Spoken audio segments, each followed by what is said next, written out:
안녕하세요. 서차원의 신앙 일침입니다. 한 주간 동안 평안하셨습니까? 오늘도 서차원의 신앙 일침을 찾아주신 여러분 모두에게 하늘의 신령한 은혜와 땅의 기름진 복으로 풍성케 함을 누리시는 복된 날이 되시기를 바랍니다. 오늘 서차원의 신앙 일침은 다음 세대 어떻게 할 것인가 라고 하는 제목입니다. 요즘의 화두는 다음 세대에 대한 염려, 걱정입니다. 사실은 인구가 급감하고 있고 출산율이 아주 최저로 떨어진 이런 상황에서 나라만이 아니라 교회 문제도 매우 심각하게 대두됩니다. 물론 다음 세대를 위한 캐치프레이즈를 내건 교회들은 오래전부터 존재했습니다. 우리 교회는 다음 세대를 키우는 교회다, 이런 이야기들을 많이 해왔죠.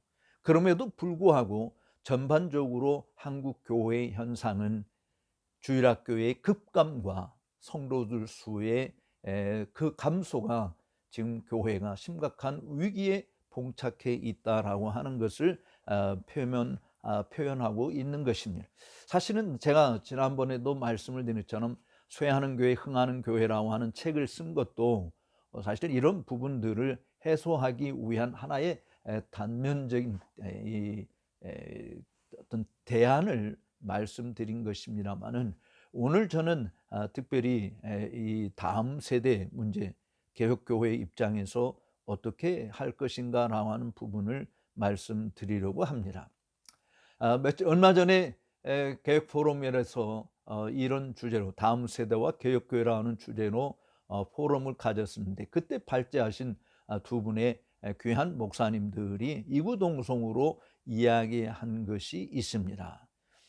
그것은 예배, 지금 전통적으로 한국 교회가 지향해 왔던 주일학교 예배, 어른 예배 분리를 통합해야 된다라고 하는 주장이었습니다.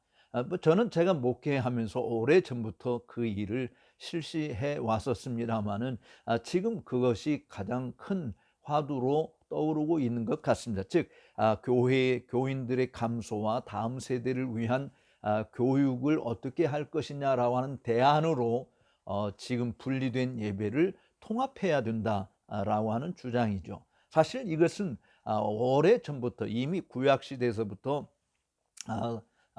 지금까지 개혁교회가 지향해 내온 그런 예배 방식이었습니다마는 산업화 시대를 거치면서 정말 이 주일학교, 그러니까 실제로 집에서 부모들이 자녀들을 신앙교육을 제대로 못 시키는 일들을 주일학교에 일임을 하고, 그래서 주일학교가 그야말로 아이들 교육의 센터로 자리 잡게 된 것이 되었죠. 그래서 지금까지 사실은 한국 교회는 주일학교가 교회의 성장에 큰 역할을 해온 것임은 틀림없습니다. 그러나 이제 지금 우리의 정말 선진국 반열에 오르고 난 이후에 우리나라의 지금 교회 상황이라고 하는 것은 예전과는 정말 아주 현격하게 다른 모습으로 전락되고 말았습니다. 제가 주일학교 다녔을 시대만 해도 정말 길거리에 한번 다니면서 북치고 한 바퀴 돌면은 그냥 애들이 그야말로 그물에 가득 걸려서 떠오르는 물고기들처럼 교회로 몰려든 그런 시대가 있었습니다만은, 그는 그야말로 이제는 과거 옛날의 시대로 전락되어 버렸어요. 얼마 되지도 않았지만 그런 시대가 되어서 지금은 정말 길거리 나가면서 핸드폰, 최신식 핸드폰을 하나씩 준다고 한다면 교회에 나올 아이들이 많이 있을는지 모르지만, 요즘에는 그것조차도 사실은 믿기가 될 수 없다고 봐야죠. 왜냐하면 이미 부모들이 자녀들을 한 명밖에는 낳지 않고 아예 없는 상황에서 그 한 명에게 쏟아 부을 수 있는 돈이 많기 때문에 핸드폰 하나 사주는 건 문제가 되지도 않죠. 그러니까 무엇으로도 사실은 아이들을 교회로 끌어들일 수 있는 이 부분은 없습니다. 그래서 세대 통합 예배가 이야기되어지고, 동시에 다자녀 출산을 강조해야 된다라고 하는 것을 언급을 했어요. 저는 사실 아기 낳기 운동을 제가 91년도부터 시작하면서 엄청난 반발에 부딪혔고 정말 많은 욕도 먹었습니다마는, 제가 실제로 담임 목회를 시작했을 때 90년도 중반부터 교회에서 출산 장려 위원회를 만들어서 장로님들의 물론 반발이 많이 있었지만 정말 끈질기게 설득하고 정말 간청을 해서 만들어서 출산하는 아이들에게 출산 비용을 다 집에서 교회에서 대주고, 그리고 그 아이들이 초등학교 들어가기 전까지 다달이 차일드 베네피트를 제공을 했었습니다.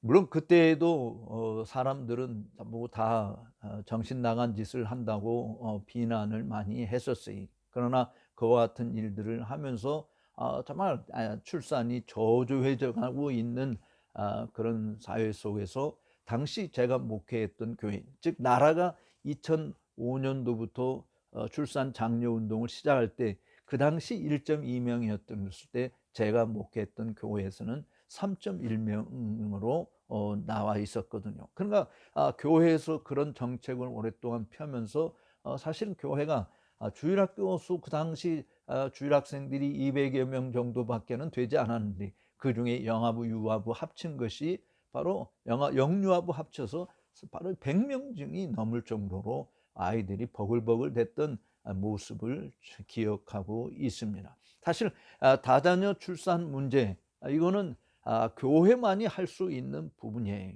더군다나 목회자들이 이 부분에 대해서 심각한 인식을 가지고 이 일을 지속적으로 해야 되는데, 뭐 목회자들 조차도 그건 뭐 자녀들의 인생 자녀들이 알아서 하는 것이지라고 방치함으로 말미암아 목회자들 자녀들 중에도 결혼하지 않은 사람들이 제 주변에도 상당히 많이 존재하는 것을 볼 수 있습니다. 부모로서 또 기독교인으로서 이 부분을 어떻게 해결할 것인지 정말 심각성을 가지고 진지하게 논의하고 강조해야 될 부분이라고 봐져요. 저는 통합 예배가 이미 성경적으로 가르쳐 왔던 것이고, 서구 어느 교회에서도 개혁교회에서도 우리처럼 주일학교 예배 참석했으니 사실은 어른들과 예배 참석하지 않고 따로 놀아도 된다라고 가르치는 교회는 존재하지 않았거든요.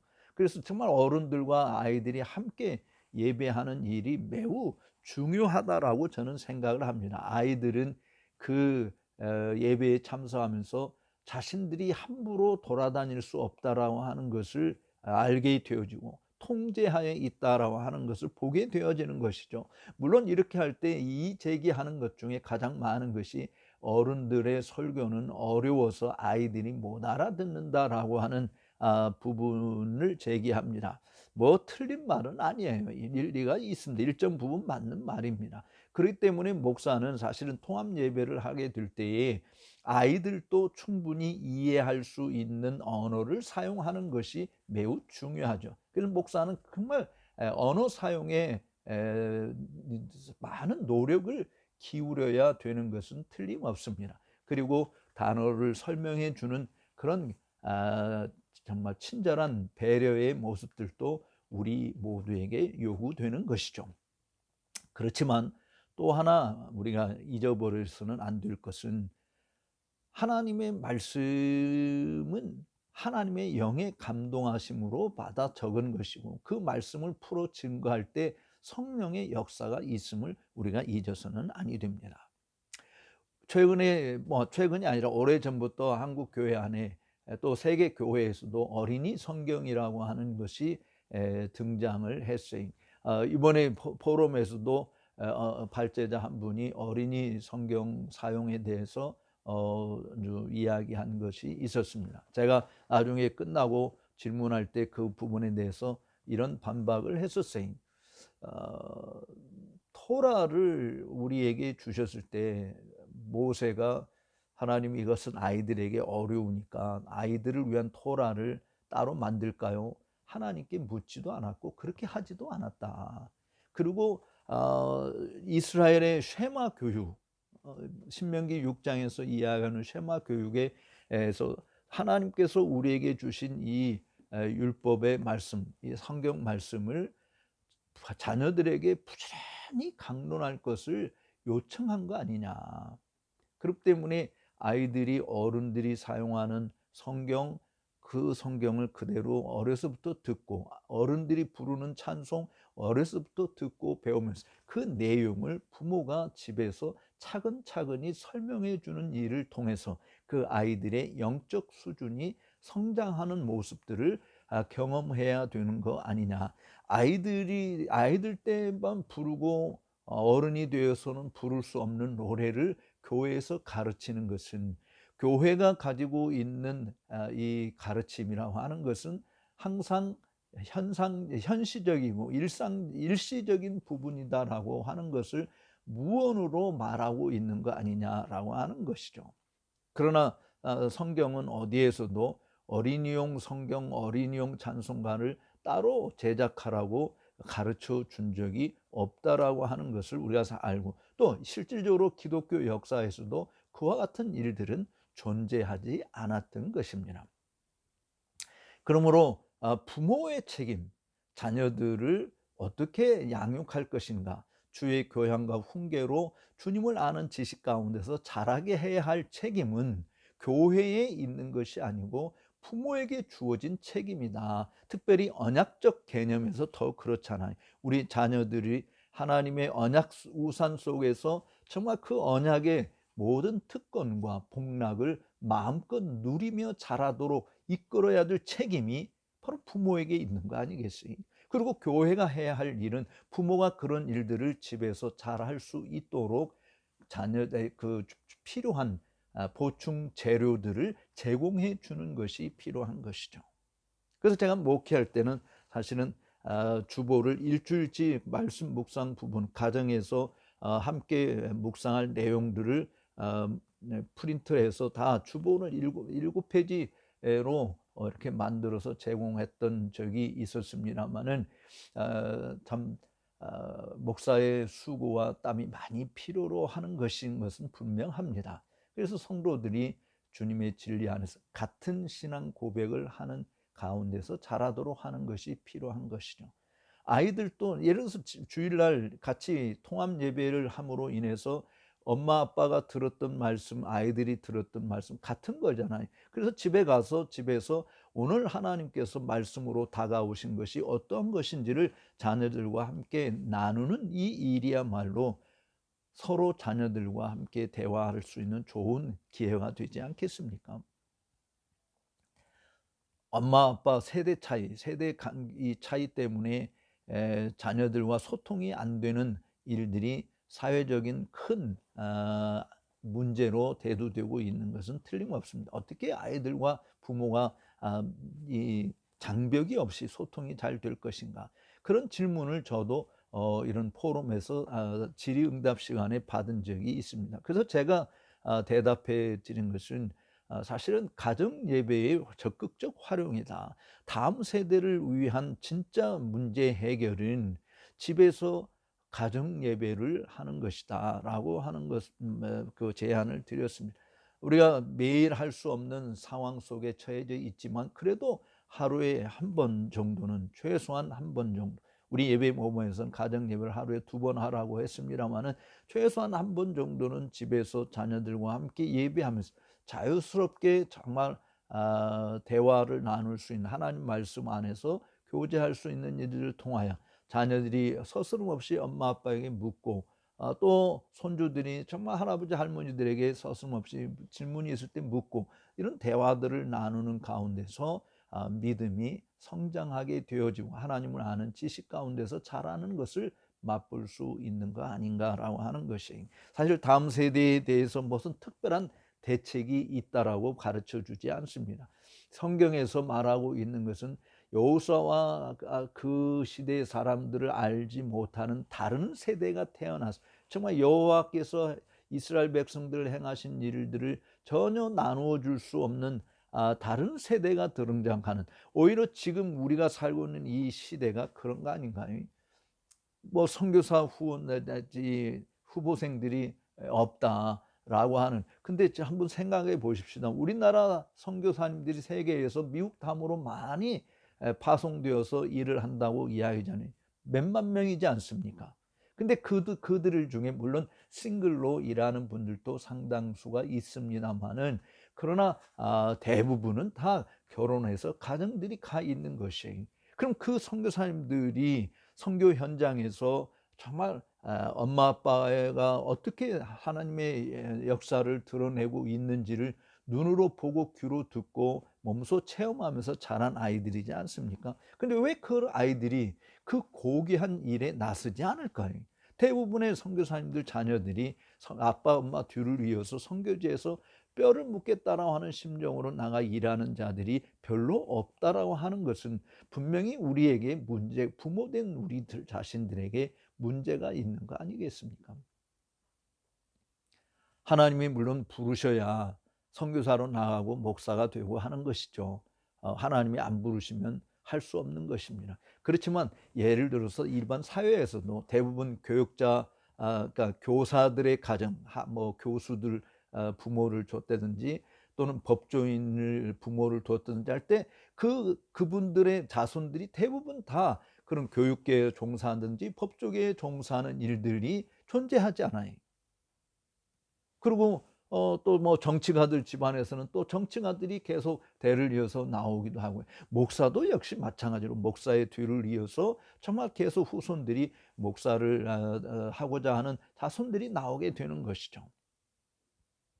물론 뭐 저는 아들이 참 군인으로 있어서 제가 원했던 목사의 길을 가는 것이 아니라서 참 뭐 저도 이 부분에 대해서 자신 있게 말할 수는 없습니다만은, 그러나 저에게 주신 손주들을 하나님께서 다 정말 그들이 목사가 될 수 있다고 한다면 얼마나 좋을까라는 생각을 가지고 그들 가운데 정말 위대한 신학자여 설교자들이 나오기를 늘 기도하고 있습니다. 사실은 그런 경건한 가정의 분위기 속에서 경건한 자손이 나올 가능성이 많지 않겠어요. 그런데 물론 뭐 꼭 그렇다고 100% 공언할 수 있는 것은 아니지 않습니까? 히스기야 왕 밑에서 정말 그렇지 못한 왕이 아들이 나왔기 때문에 그런 것이에요. 그러나 어쨌든 우리는 정말 그 선교 지망생들이 없고 목사 신학교에 가고자 하는 후보생들이 없고 하는 이 부분은 부모된 우리들 자신들이 잘못한 것이 많이 있다라고 생각하지 않을 수 없는 것이죠. 따라서 다음 세대에 대한 문제는 사실은 부모 교육에 대한 문제로 결론을 지을 수밖에 없는 것입니다. 다음 세대가 기약이 될 수 있느냐라고 하는 것은 지금 부모된 우리가 어떤 자세를 가지고 있느냐. 제가 목회하면서 사실은 다자녀 낳기가 성공을 거뒀던 것 중에 하나는 신혼 부부들 교육을 교회에서 했지 않습니까? 결혼 주례하면서 반드시 1년 동안 성경 공부를 하게 되고, 그리고 그 뒤로 교회에 남을 것인지 다른 교회로 갈 것인지 그때 결정하라. 그렇게 해서 사실은 신혼부부 교육을 저희 집사람이 했었던 것인데, 그때 가르쳤던 내용들이 진짜 결혼이라는 제목으로 책으로 출판된 적이 있습니다. 어쨌든 그 1년 동안 그렇게 신혼부부가 교육을 받으면서 아이를 왜 많이 낳아야 되는구나, 나 직장 생활을 하는 것을 포기하고 정말 경건한 가정으로 우리 가정을 아름답게 만들어가는 것이 필요하구나라고 하는 것을 절감하게 되어지고, 그래서 아이를 안 낳겠다고 하는 사람들도 있었고, 하나밖에 안 낳겠다라고 하는 사람들이 아이를 3명, 4명 이상 낳는 그런 걸로 나가고, 또 직장도 포기하는 그런 결과까지도 얻게 된 것을 볼 수 있어요. 즉 사실은 젊은이들 교육, 이 신혼 부부들의 교육, 어떻게 가정을 이끌어야 되는지 이제 막 출발하는 그들에게 그런 어떤 청사진을 제공을 해 준다고 한다면 그들이 하나님의 교회의 대를 잇는 일에 귀한 일꾼으로 사용된다라고 하는 것을 저는 믿어 의심치 않습니다. 물론 이런 포럼에서 제안한 것 중에 제가 못한 것은 하나인데, 그는 기독교 대안학교를 못한 것이었는데요. 물론 그것은 실제로 그렇게 못했지만 유아학교라고 하는 것을 만들어서 교회에서 어린 아이들, 영아부 유치부에 해당되는 아이들을 교회에서 모아놓고 신앙 교육을 했던 일은 했지만 정식 학교로 출범한 것은 못했어요. 그러나 지금은 정말 이 대안학교를 하자라고 하는 자들도 많이 있고, 또 교회 역량이 있는 교회들도 그런 일들을 실시하고 있는 것은 매우 중요한 것입니다. 그러니까 우리 아이들이 정말 이 세상의 흐름에 민감하게 반응하는 자들이 아니라 하나님의 말씀에 민감하게 반응하는 자들이 되어서 세상과는 다르지만 정말 하나님 편에 서서 하나님의 나라와 영광을 위해서 일하는 귀한 일꾼들로 드러날 때 세상이 우리를 두려워하게 되고, 오히려 지금 아이들이 없는 줄어들고 있는 이 땅에 거룩한 씨로 번성케 하는 일을 더 잘 감당하는 것이 되지 않을까 생각을 해봐요. 사실 이 일이 쉽지 않은 이유 중에 하나는요, 우리 기독교인들도 세상 사람들이 누리고 있는 모든 것을 다 누리고 싶고, 세상 사람들이 하고 있는 일들을 다 하고 싶은 것 때문에 벌어지는 일 아닐까요? 그러나 그런 것들을 포기할 수만 있다면, 나는 세상이 어떠하든 이 세대를 본받지 않고 주님이 우리에게 말씀하신 것을 따라서 살겠다라고 하는 굳은 결심과 각오가 있다고 한다면, 다음 세대 문제는 교회가 쉽게 해결할 수 있는 것이라고 보아집니다. 그런데 그렇게 생각하지 않는 사람들이 너무 많기 때문에 그런데요, 실질적으로 복음에 충실한 길을 갈 수 있도록 그 성도들을 이끄는 것은 앞에서 강단에서 말씀을 전하는 자들이 복음의 위력이 어떠한지를 드러내는 것이에요. 인간의 모든 이론과 사상, 하나님을 대적하여 하는 그런 모든 사상들을 다 그리스도의 발 앞에 복종케 하는 것은 복음밖에는 없지 않습니까? 강단에서 그렇게 선포할 때 세상의 유행에 민감하게 반응하고 있는, 정말 기독교 가치관과 세계관이 없이 세속적인 가치관과 세계관을 가지고 세상살이를 하고 있는 수많은 교인들에게 도전과 각성을 일으켜줄 수 있는 메시지가 되지 않겠습니까? 오늘 서차원의 신앙 일침을 시청해 주신 여러분들께 감사의 말씀을 드립니다. 나가시기 전에 좋아요, 또 구독하지 않으신 분들은 구독 버튼을 눌러주시면 감사하겠습니다. 다음 주에 다시 찾아뵙도록 하겠습니다.